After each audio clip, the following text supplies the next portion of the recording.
Welcome to the Guest Lounge on the Willie J Show on Gospel City 24/7.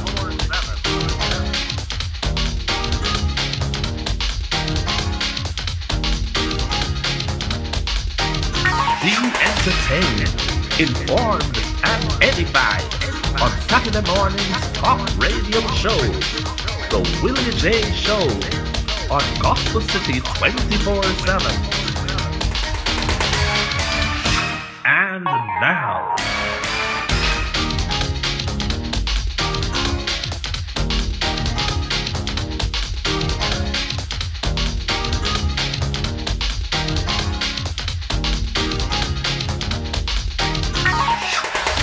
and now,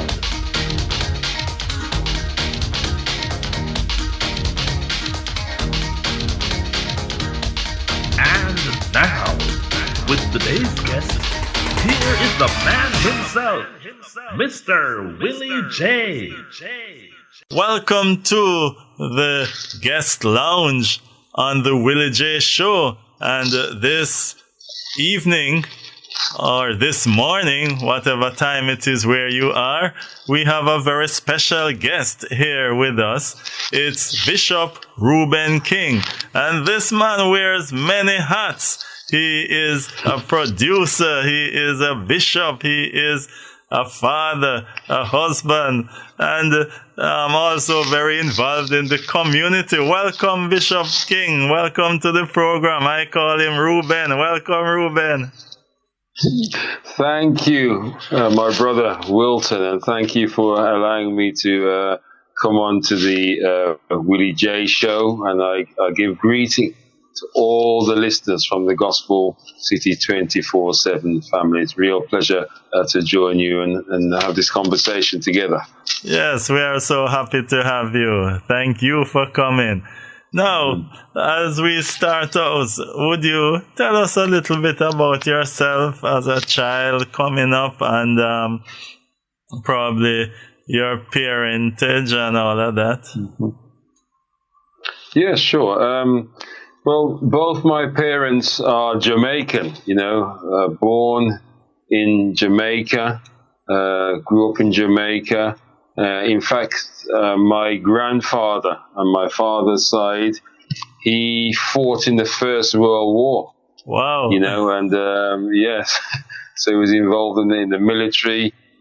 He came across to Britain. My dad tells me that he went to 5 different countries, including Belgium and some others, and he was one of the fortunate ones to return back to Jamaica alive, and he had some medals pinned on him. Okay. Yes. So we're very proud. We're very proud of that heritage, and also my mother, her family on her side were business people. They ran like small shops, my parents grew up in Jamaica. They left in the early 60s and came across to the United Kingdom. They didn't know each other before, they met in the United Kingdom. Okay. But they met, I think it was about 1963, having been here already a couple of years. And yes, they fell in love. They were both Christians from Jamaica, involved in the church. Yeah. And they met over here, fell in love, got married.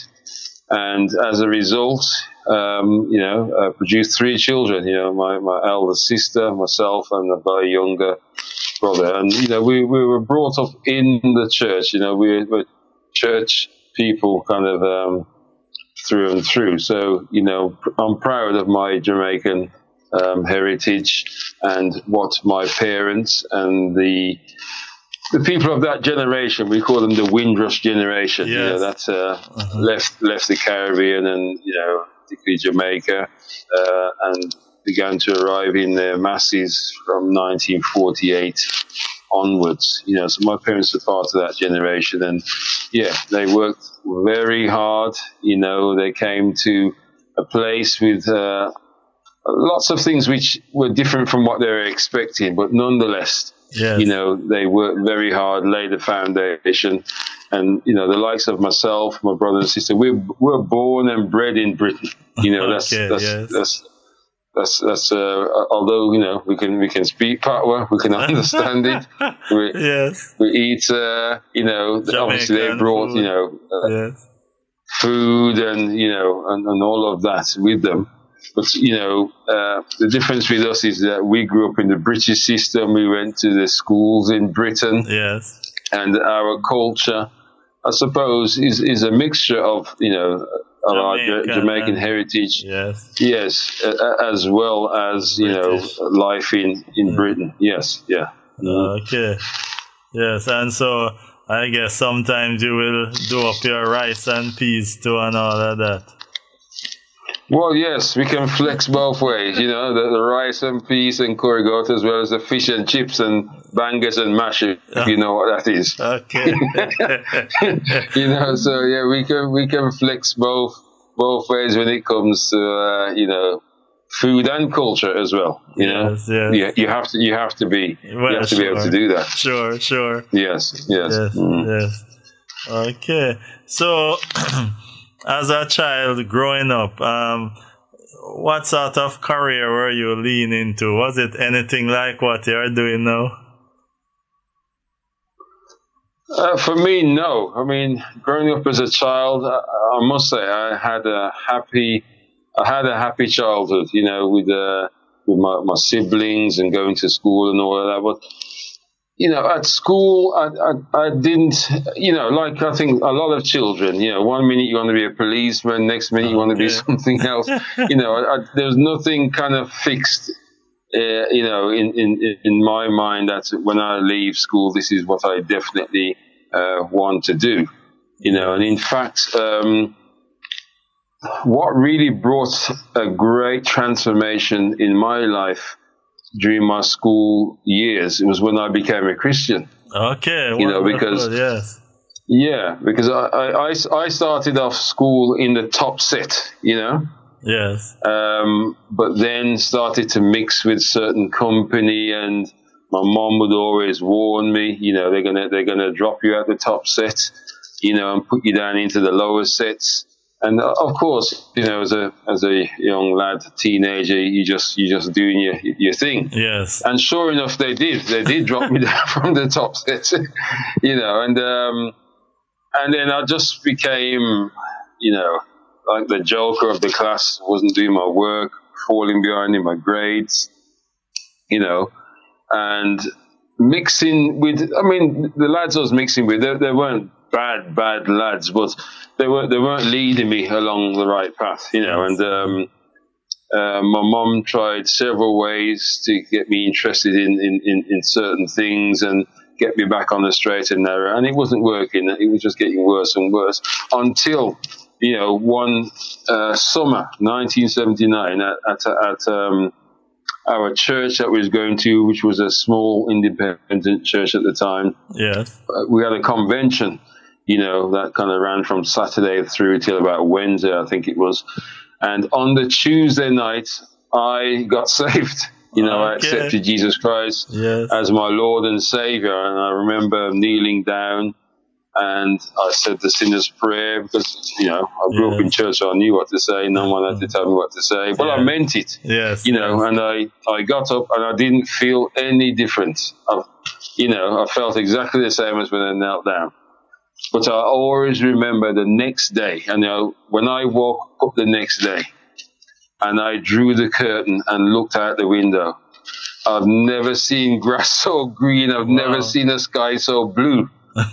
You know, and I felt like light. I felt light, like a burden had been lifted off me. You know, and I was only a teenager. You know, and I've never, no one has ever kind of recounted this kind of experience to me. So it's not that I heard this before and I said, oh, this is what someone else told me. No, this was something as a teenager I was experiencing for myself. And it was real. And, you know, leading from that conversion and accepting Jesus Christ, my life totally changed. You know, the deputy head teacher at the time, he was German. you know. Okay. And he got in touch with my mom, and he said something has happened to Ruben. You know, so he noticed a change. You know, and he said to my mom these words. He said, "It's not too late for him. If he continues as he is now, he will actually leave school with something." Yes. So that tells you where I was heading. Yes. You know? Yes. But the change in my life through coming to Christ actually turned around my education situation, where I did leave school with something. It wasn't fantastic, but I left school with something that I was able to go straight into a college course. You know, what I had was something I could get onto something beyond school. Yes. And then my friends noticed. So some of the guys I was hanging around with, I didn't go around and tell them, "Look, I'm saved. I don't do that anymore." They just noticed something had happened, and some of them just didn't want to be with me anymore because they just realized that I weren't going to get up to certain things. Yes. So I didn't have to kind of, you know, explain anything to them. Yeah, they just picked up there's something different about you now, and perhaps we don't want to hang around with you anymore. You know, and my life just changed. You know, from then.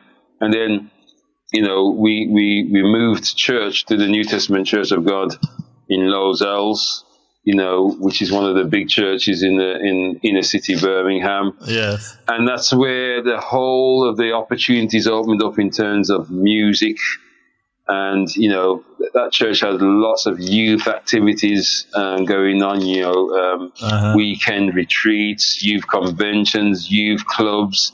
Numerous choirs, soloists, quartets, duets, you name it. You know, there was so much opportunity there. And we were coming from a small church where, you know, it was minimal in terms of the activities. Yeah.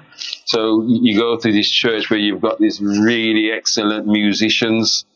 You know, my church, all we had at my church was guitars and tambourines. We didn't have bass. We didn't have drums. Yes. We didn't have piano, you know, so you go to this church now where they've got a full complement in terms of a band and even trumpeters, you know, people who played brass instruments, you know, so it was like, you know, a kind of wide-eyed experience, you know, kind of wow, you know, and this is going on every Sunday. 2 choirs, you know, you got the adult choir, sanctuary choir, and you got the youth choir every Sunday.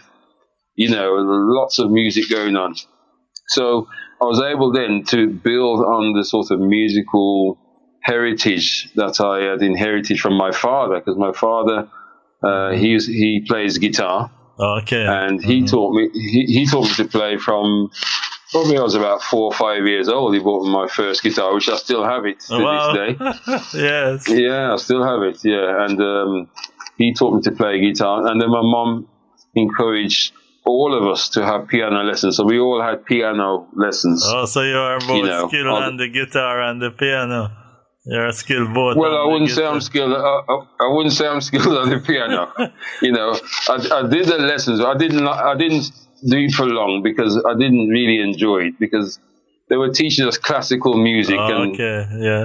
You know, back then I wasn't interested in classical music at all. You know what I mean? So I didn't even get to grade 1. I dropped out before grade 1. Yeah, because I wasn't interested in it. But when you know, the guitar is something that's always stayed with me. My dad taught me. Yes. You know, and then later on, my mom sent me to guitar lessons. So I went to Birmingham Guitar School, which was you know, I really enjoyed because we did all different styles. You know, pop music style, classical.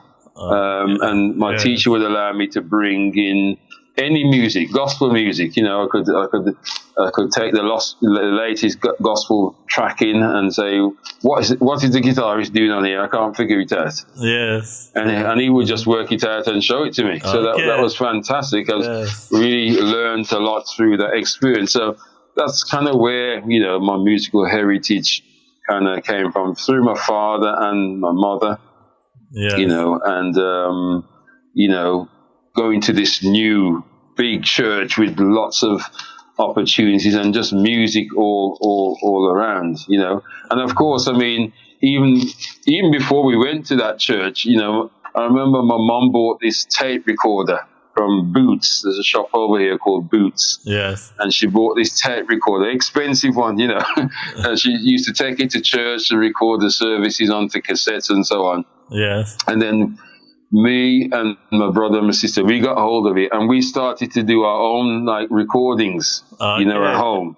You know, get a biscuit tin and a fork and a knife and whatever, you know, and we pang and knock and sing and, you know, make up tune. Yes, and so but my mom began to get concerned that we were going to mash up a fancy tape recorder, because it wasn't one of the ordinary ones. Yes, it was a fancy one, you know, with you know, like stereo speakers and all of this. Okay. So she bought us one of those cheap piano key ones. Yeah. You know, them slim. Yes, I know. So she bought us. So she bought us one of them. She said, "Well, that's yours. You can play with it and leave mine alone." But what she didn't realize is that when she wasn't looking, we had the two of them, and we would record on one. And then bounce from one tape recorder, you know, onto the other one while we're adding something else. So from way back then, you know, we were experimenting with you know, with two, yes, and bouncing sounds and, you know, and doing those sorts of things. Yeah. So the interest was there, but never did I ever imagine that I would be involved in music production in the way that I am now. It was just something as children we did to kind of pass the time, have fun, you know. It was never serious. And I mean, those early recordings, we haven't even got them now, you know. Oh, boy, I don't know what happened to them. It would have been so good if you had one to play though. Yes, it would be, yeah. Yes, but then the Lord was really preparing you for the ministry that He wanted to use you in now. Even though you didn't know it, but He was actually preparing you, bringing out the interest and all of that. Yes, you know, I can see that now looking back. Yes, you know, and it's amazing that you know, and it just shows that, you know, God, He's the God of the now and the future, you know, and He sees, and certain decisions that we take now, or certain things that we do now, which may seem insignificant, you know, can have great significance for the future. Yes. You know. Yeah. So, God was preparing, you know, me for what I'm doing now in terms of not only music ministry, because I mean, I grew up, obviously, I was playing music in church from the first church I grew up into. I went to New Testament Church of God. But when I went to New Testament Church of God, I wasn't playing then because I wasn't good enough. Okay. Because the guys who were there, I mean, they were like, you know, 10 steps ahead of me. Yes. So there's no way I could get to play on Sunday. I couldn't, not even for one round of a chorus. No, somebody would come and say, "Get up, young man." No, well, I wouldn't get the chance because there were so many brilliant musicians there that I wasn't up to scratch really. So I used to get a squeeze maybe on a Wednesday night. You know, I'd get a squeeze there. But, you know, I learned a lot by watching and listening. Yes. You know, so I learned a lot and developed my craft until the time when, you know, I had my chance and I became one of the regular musicians, you know, at the church for many years, until I got to a certain point where, you know, I was heavily involved in ministry and I just thought to myself, you know, I need to really pass this on to somebody else now because I've got so many things to be doing. Yes. You know, I didn't have time to be going to rehearsals and all of that. So, you know, the younger generation, they were there to take it up. You know, but yeah, that's my entry really into, I suppose, serious music ministry at my church there, and playing for But eventually, as I said, it didn't happen at first, but eventually playing for choirs. And there's a pioneering gospel group that came out of that church called the Majestic Singers. Okay. One of the British pioneering gospel groups, formed in 1977. Okay. I joined that group in 1981. Okay. As the guitarist, and I mean that choir toured up and down the UK. Every Saturday night we were on a coach going somewhere. Yes. And all different churches: Methodist, Baptist, Church of England, United, Reform, you name it. We played at the Royal Albert Hall, the big festivals like Greenbelt Festival. All the big venues you can name, town halls and so on. We cut 3 records. Okay. So we released 3 records. So a real pioneering group, and I was privileged to be a part of that. And again, that helped me to develop my musicianship and my craft, and also gave me a wide vision for ministry, because up until that point, really, most of my experience was in the black majority churches. Yes. But then when I joined the Majestic Singers as a guitarist, most of what we were doing were not in the black majority churches. Okay. Yes. So most of the events and services or concerts that we were doing were in completely different circles, and then I was privileged to see different styles of ministry. Yeah. Not so much like what we're used to, people, kind of preaching at a tempo and shouting, and and then you go, all of a sudden you go to some event, like at the town hall or Royal Albert Hall or somewhere, and there's a speaker there, and he's speaking calmly. Yes. What he's saying is making absolute sense, and it's powerful. It's hitting your heart. Yes. And then you kind of like, oh, I didn't know you could preach it like that, because we don't do it that way in our church. So the Lord said. That's right. Yeah. And to some degrees, some of that ministry to me had more depth, than some of what I was hearing in my own settings. Yes. Where people were more relying on emotions. Yes. And people were speaking calmly with such depth and clarity and bringing understanding. So that it kind of really opened my eyes up, to Christendom, and outside of the immediate circles that we at the time were spending most of our time in, and hearing all sorts of different music styles as well, in other churches. So it was a really blessed period of time. I really treasure those memories. And, in 1982, we did a 6-week tour of the United States, the Majestic Singers, which was, again, fantastic opportunity. We went to our General Assembly in Kansas City, as well as 5 different states we went to, touring, to different churches, black and white churches, Yes. And we were well received. So imagine as a teenager doing that, of course, with the support of my mother, who funded that trip for me. Okay. Which I'm very grateful to. Yes, fantastic opportunity, and never ever forget that.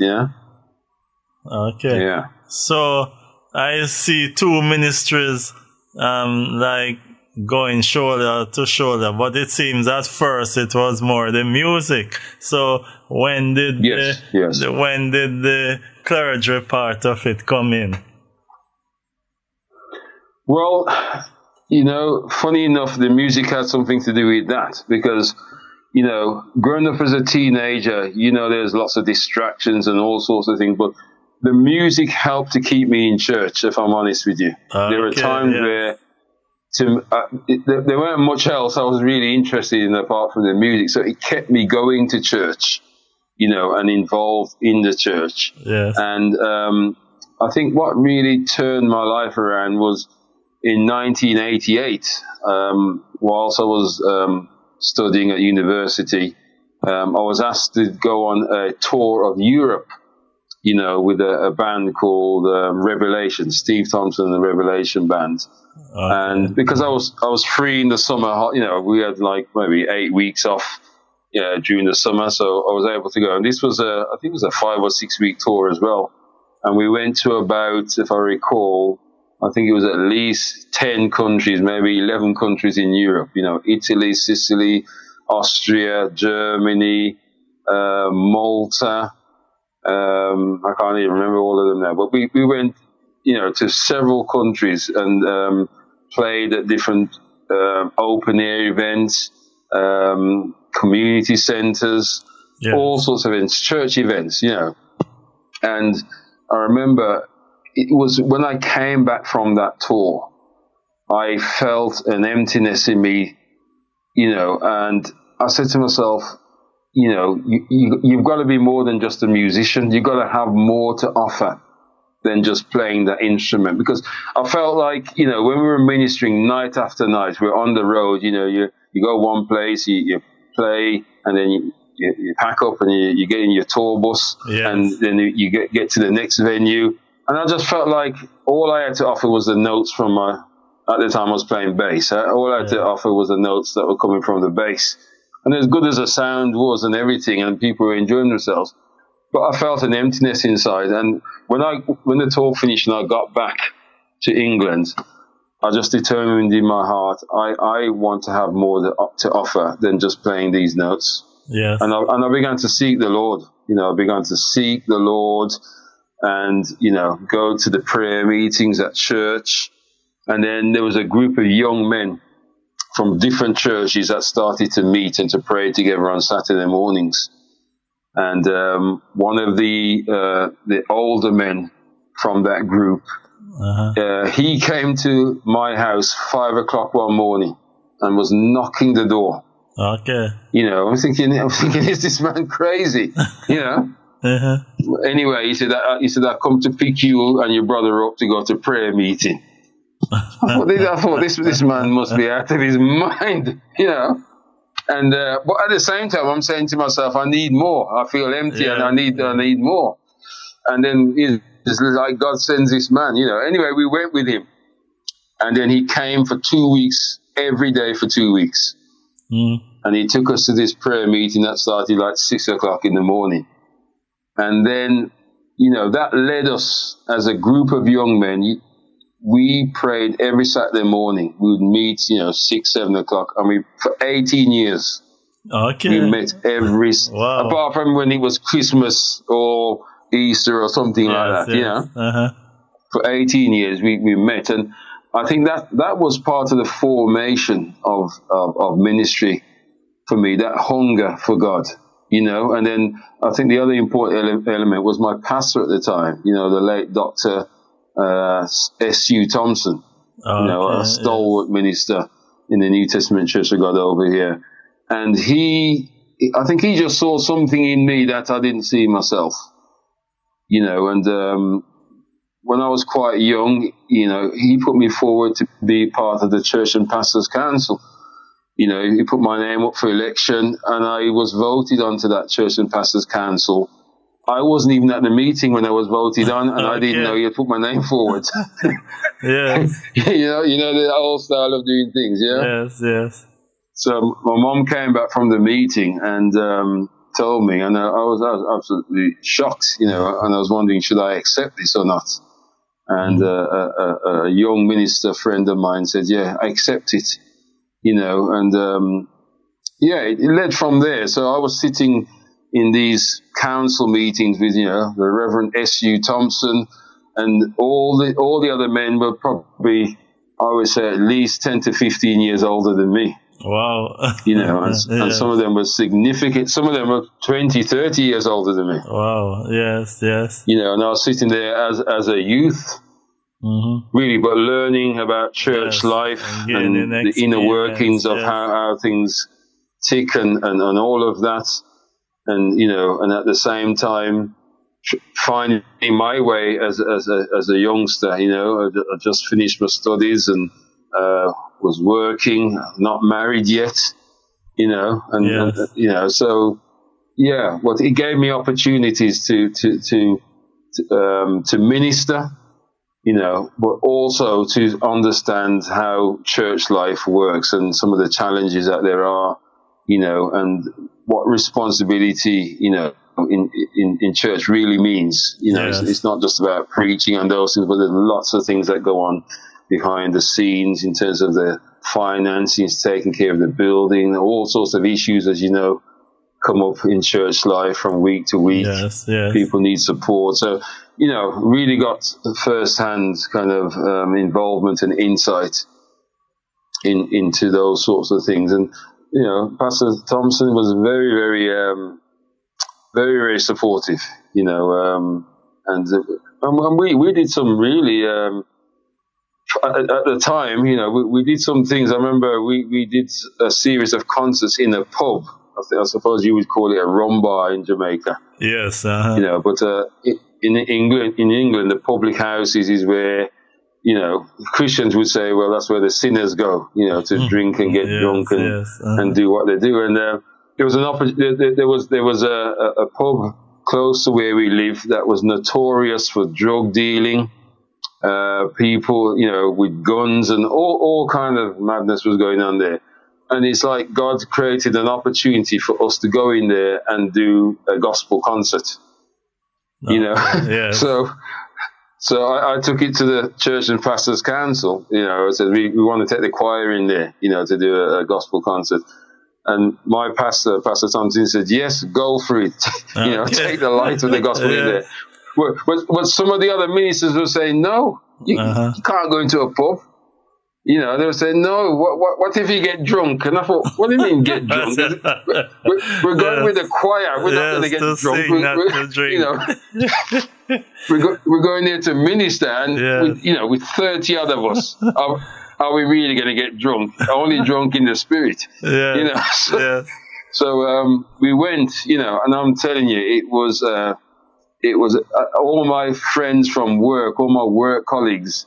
When I told them we're going to this pub, and to do this concert, they all come out. They're coming for a good laugh. They're going to say, "Oh, we want to see what they, come out." But I'm telling you, they were very, very impacted. When I went to work on the Monday morning after the concert, I tell you, we had some deep discussions. They had some questions to ask, and they were really touched. And we did three concerts there, and I'll just tell you this because this is a very interesting story. When we went there for the first concert, there were these guys who were the bad guys in the area, and that was their hangout place, and they were round in another section drinking and doing whatever they're doing, and then we turn up with all our gear, PA system, drums, bass, guitar, keyboard, the choir, and everything, and we did our thing. And then we left. And then I heard afterwards, news came to me that these guys were saying, how come these people come into our area and we never know about it? Okay. So they were upset that, these church people turn up, on their territory and they weren't told and whatever. So anyway, so what I did, when we planned the second one, I got in touch with them and I said, I tell you what, can you hold the door for us? Okay. You monitor the door for us. And they agreed. So we had them, and we had them on the door collecting the money. Yes. And making sure there's no trouble. So they could hear everything that was going on, Yes. My brother Wilton, by the third concert when we went back there, one of those guys that was on the door got saved. Okay. Baptized. And he was on the stage ministering. Wow. Yes. And the landlord of that pub, she stood there and she was in absolute amazement. She couldn't believe what she was seeing. Yeah. And then his brother afterwards got saved. And then there was about 3 or 4 people that got saved out of that, those 3 events, who are now still in church. And then the guy who was ministering, he's a gospel artist. He's a DJ now. You may have heard of Shekinah Ministries. Yes. Spanner, the tool in God's hand. Yeah, well, he was the guy that got saved. And his brother Keith. Okay. Brother Keith runs his own gospel radio station now in the UK, and Spanner and Shekinah have been going for many years, doing ministry. So, that was something that came out of that time, centered around music, but it really touched the community at that time, and the fruits are lasting till today, Yeah, so it's really a good thing that your pastor had the insight to realize that you wouldn't get drunk. Yes, definitely. I mean, he had a heart for youth, he had a heart for community, and he trusted us, I think he knew us well enough, and he gave us the go-ahead and his full support. And, today we can give God thanks. We never ever went back to that pub. In fact, in later years, it was closed down. Okay. And where that pub was, where all that trouble used to be called, today there's a health centre on that site. Okay, yes. Yeah. So we went in that time, did what we had to do, come out before it was shut down. Yes. And then eventually it was knocked down, and they built a health centre on that site, So, yeah, there's lots and lots of stories like that I could tell you, amazing things, that through music. Yeah. It has opened doors that, I've attended events and met people that I never would have if I wasn't a musician, if I couldn't play music. It's taken me to countries across the world. Yeah. I've met so many people, gospel artists and dignitaries, because of the gift of music, really. Yeah. Okay. Yes. So you got into the music and you got into the ministry as well. Yes. Some persons getting into the ministry would have gotten so busy with preaching and teaching and probably would have left music behind. But what kept you in the music despite, getting busy in the ministry? Yeah, well, that did happen to me. There was a period of time where I was hardly doing any music because I was very busy. On my journey, I became the national youth leader for the New Testament Church of God in England and Wales. Yes, okay. So when I stepped into that role, it meant a lot of traveling around the country, organizing, events, training events for leaders, youth events, retreats, conventions, supporting leaders. And so I hardly had any time to do any music, so for a few years I didn't really do much music at all, because I just didn't have the time, because where my office was 60 miles away from home. Okay. So when I drive into work and then I come back in, you're not in a state of mind to be creative, to do any music. Yeah. So I literally put that away for a number of years and would only kind of do little bits and pieces, from time to time. But a few years ago, I really got a wake-up call from God, because I sort of came to a place where I thought, ministry, it's much more serious, and I don't need to do any music anymore. I haven't got the time for it. So I think I better just lay that down. Yes. And it was as if God spoke to me, not an audible voice in that sense, but I just, it's like when God just drops something in your heart, Yes. and it felt to me like God was saying to me, use everything that you've got, because I decided at that point, I'm not going to bother with any more music. But God was saying to me, use everything you've got. He didn't say music. He just said, use everything you've got. But I knew he was talking about the music. Yeah. Yes. So I in my heart said to God, because I knew it was the music, I said in my heart, okay, Lord, I know it's the music. How long do you want me to do this music thing for then? You said, use everything I've got. How long do you want me to do this music thing? And he basically said to me, until music that you have produced is playing 24/7 around the globe. In other words, he was saying, don't ever stop. That's what he was saying. Don't ever stop. Yes. So then what I have to do now is find a balance between, caring for my flock. I also manage a district. So I'm a district pastor. So I lead my own church, Harvest Temple in Wolverhampton, because I'm responsible for 3 other churches as well. Wow, So yes. you can imagine time is can be quite tight, to fit in, leading your own church, managing and supervising the district, as well as ecumenical work that I do with other churches in the Midlands area. And then fitting in music and family life as well, it's all very busy. I guess time management must come in very critical for you in all of that. Well, yes, I mean, my time is, there are certain things I don't do, so I don't watch any television. I just haven't got time to do things like that. I grab my news off the internet. That's how I keep up to date. I couldn't tell you the last time I sat down and watched a television program for an hour and a half. I just haven't got the time because I've got so much to do. In a day. Just get up. I've got a tick list, and I do need time to rest. And for me, part of my rest and relaxation is music. Okay. So so I can relax. I can unwind by listening to music or creating music, so that works for me. So I can do whatever ministry things I need to do, family things I need to do, and if I need to unwind, then I can pick up one of the projects that's live and do some work and progress, and that helps me to unwind, and also helps me to express my creativity in a way that perhaps other things don't allow. Yes.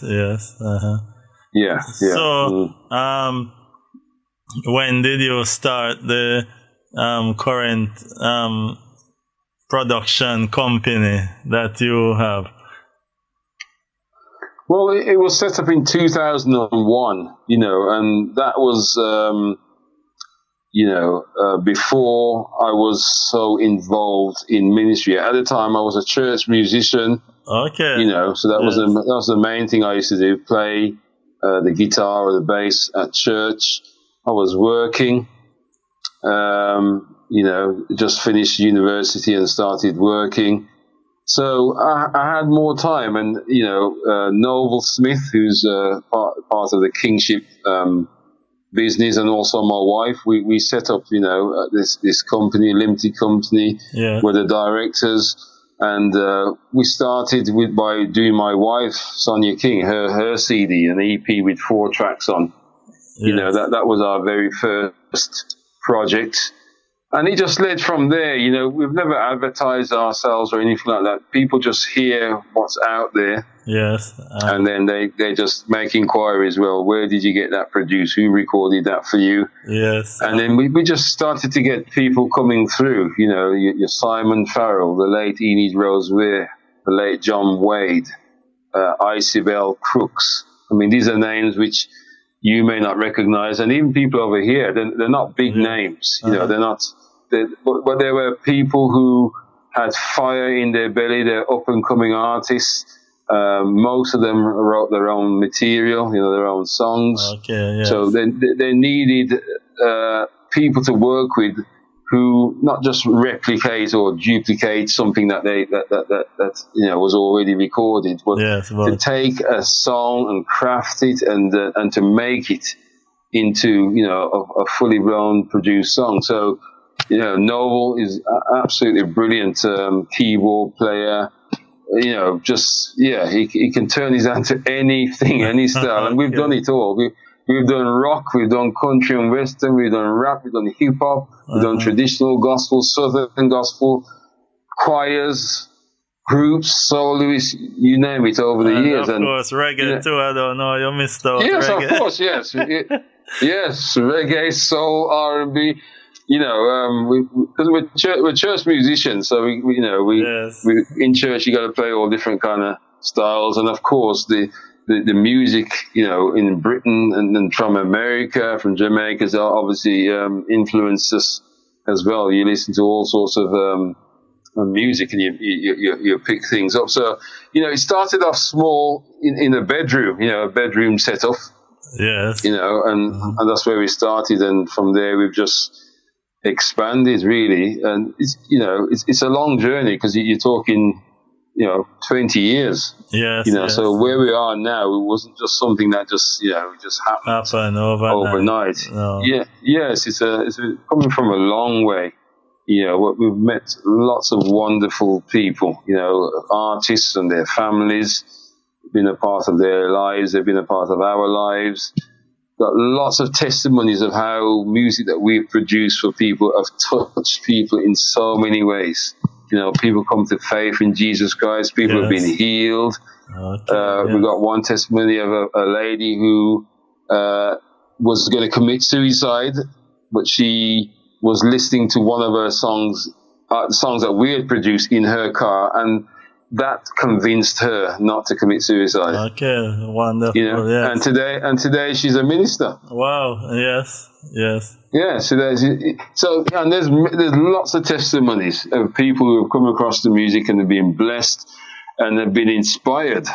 Maybe not musically, but maybe to do something else. Yes. To invest in themselves and whether it's to write a book or whatever is on their bucket list or whatever they want to aspire to, So it's been a real blessing and privilege to have walked the paths that God has led us down. Not because we didn't go into it intentionally that we want to be music producers, and it wasn't like that at all. It was quite accidental. It was quite accidental, But God knew what He was doing, Yes. God knew what He was doing. Yeah. 24/7 day and night, 24/7 sleeping or awake. Gospel City, 24/7.